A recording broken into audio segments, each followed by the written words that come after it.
How to fix Community Standards Messenger. Hey, what's up guys? Welcome back to our YouTube channel and let's get started. First thing first, in order to know if you have violated any terms and conditions of Facebook, here is what you should do.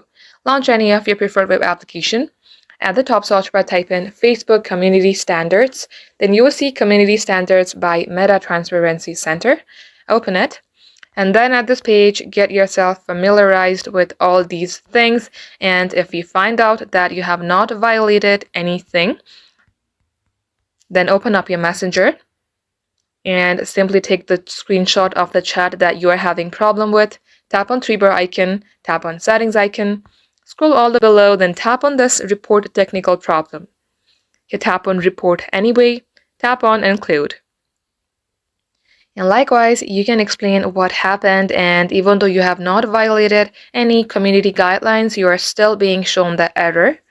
Type in your problem, and in case you have a video or a photo, tap on this camera roll and then add a photo. Likewise, tap on send button once you're done and wait for a couple hours in order for Messenger to get back to you. And likewise, this is how you can fix your problem. That is all for today, guys, and thank you for watching.